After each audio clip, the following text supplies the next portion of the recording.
The Yuan-ti are a group of serpent folk in the realms, and they often prefer to make their homes in tropical jungles and the like, and their physical appearance can range all the way from basically human to almost entirely serpent. So Bob might have vertical pupils and like a forked tongue, but Bill might have the entire body of a snake with a human butt. Today, Ed Greenwood is taking us through a deep dive, including the culture and some of the motivations of this incredibly intelligent, but also incredibly feared people. The nature of the beast. It's a joke, folks. I'm not actually calling Yuan-ti beasts. This is a heading we used over and over again in-house when discussing a topic. So the beast is a topic. The Yuan-ti are a race that believes in the progression, improvement, of their own kind over time, as a goal, as a rightful destiny, and as an innate inevitability. They are destined for greatness. Eventually, they will supplant the fast-breeding, numerous, and adaptable, but weak, chaotically disorganized, and, at cross purposes, and foolish humans. That does not mean all Yuan-ti agree on what Yuan-ti should do, how they should live, and what they should strive for. Just like humans, they have their feuds, rivalries, and fierce disagreements.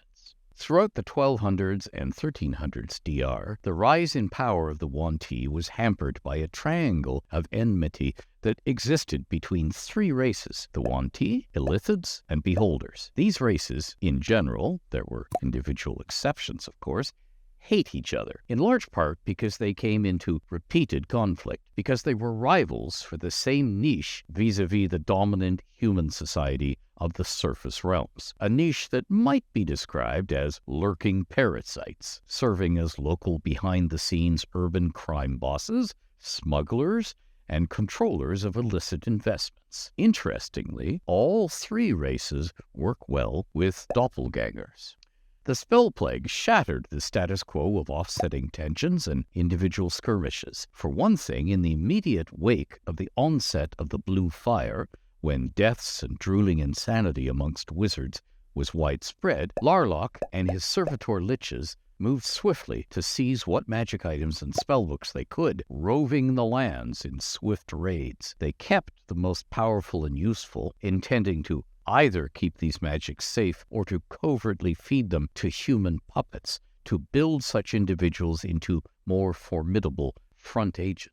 The items and written spells of lesser power and usefulness they often steered into Yuan-ti possession to keep them out of the grasp of the Shadowvar, and to maneuver the Yuan-ti and the returned Netherese of Thultanthar into ongoing conflict, so that these two threats could degrade each other rather than running amok over the lands. From recent, we move to now.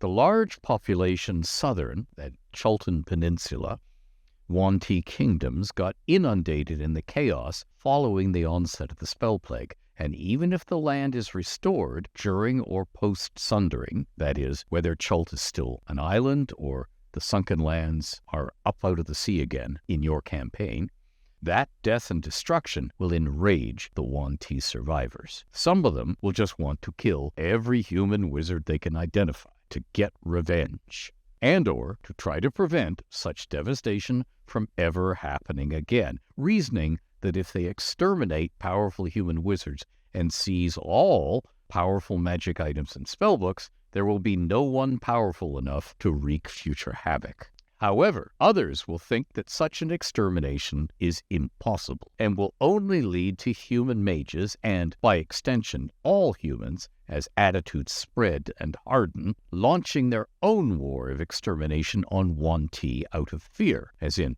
we humans better get them before they get us.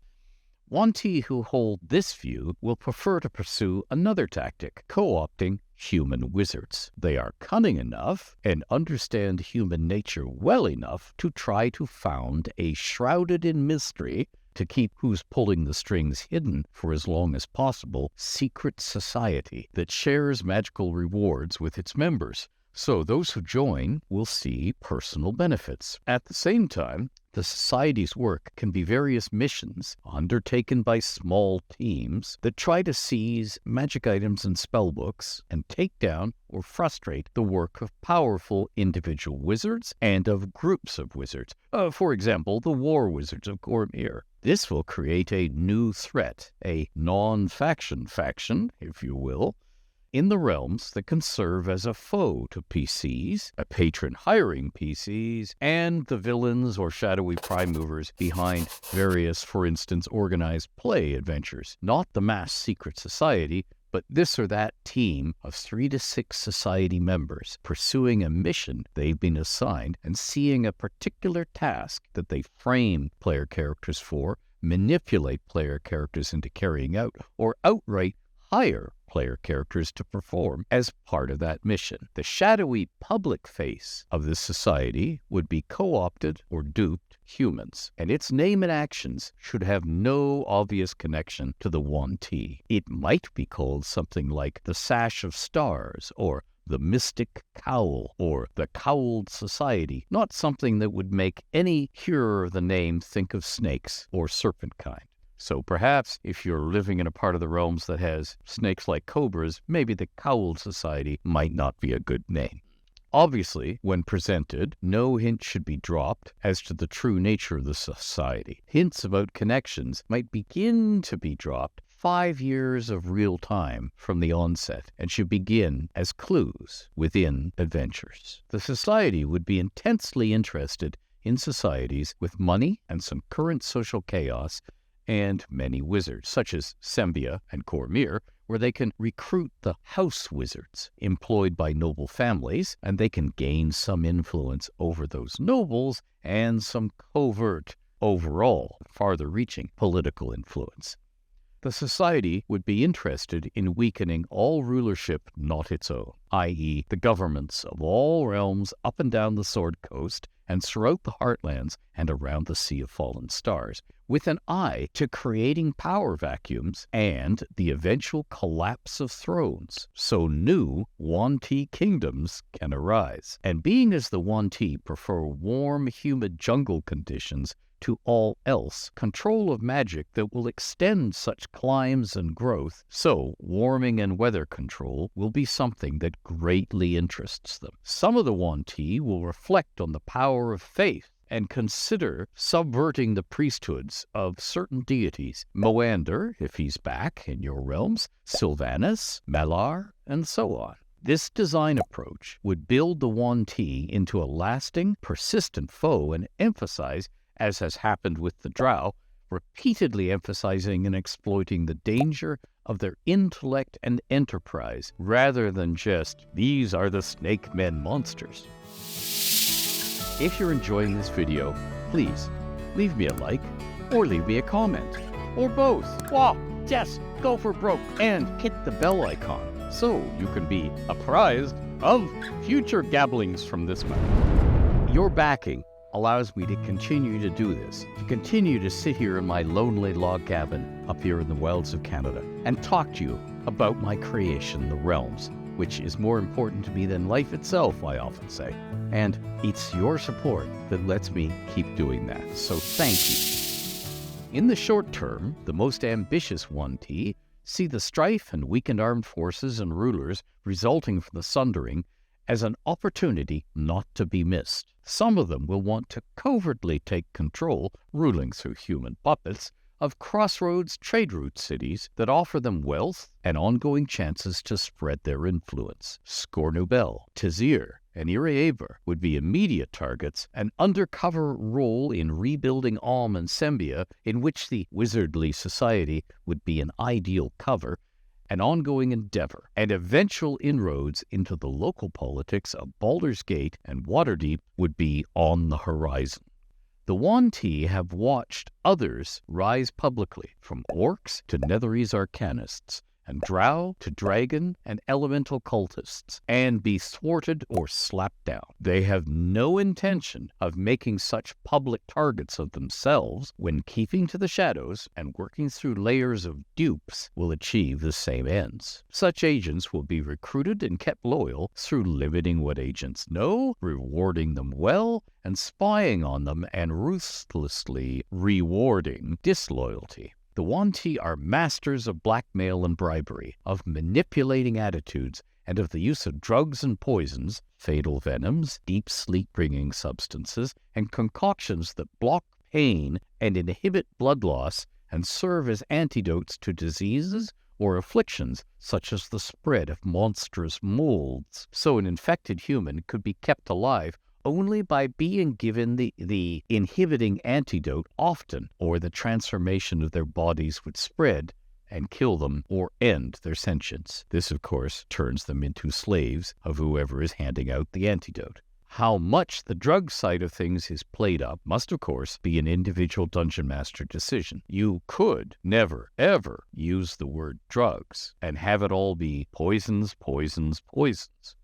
Yuan-ti hatreds. Each other, as in rival families, overridden only when they face other races as threats. They hate, fear, and despise the ever-present humans. They despise elves, seeing the elves as an idle race that has frittered away chances at domination and greatness, which the Yuan-ti see, that is, this avoidance and the frittering away, which the Yuan-ti see as a mark of insanity. The Yuan-ti see drow as a threat that must be sharply curbed whenever that race dares to reach into the surface realms. Yuan-ti fear dragons, but respect them and will work with them when possible. Yuan-ti reserve their strongest and most energetic hatred for beholders and illithids, and have worked for centuries to slaughter and frustrate these foes. So if you're wondering why the world hasn't been overrun by beholders, or mind flayers, or Yuan-ti, it's because they're always at each other's throats. They, the Yuan-ti, will continue to work to slaughter and frustrate these foes whenever possible. Though there are a few Yuan-ti individuals personally work with particular beholders or illithids for mutual benefit and regard the racial hatreds as weaknesses that hold all Yuan-ti back. And there you have it, a 2014 overview look of how we should handle Yuan-ti in the realm. Welcome back to Realm Speak, and today we're doing this. Longada, a ruined city of Netheril, currently lying in Anora, the Great Desert. In the realms, the diphthong, or combination letters, HL, you'll find it in Hlondath. You start with an H sound, breathing out, and you just move your tongue forward from the back of your mouth to the front. So, Hlongada. Hlongadath, or Hlondath, That now you sound like someone from the Sword Coast.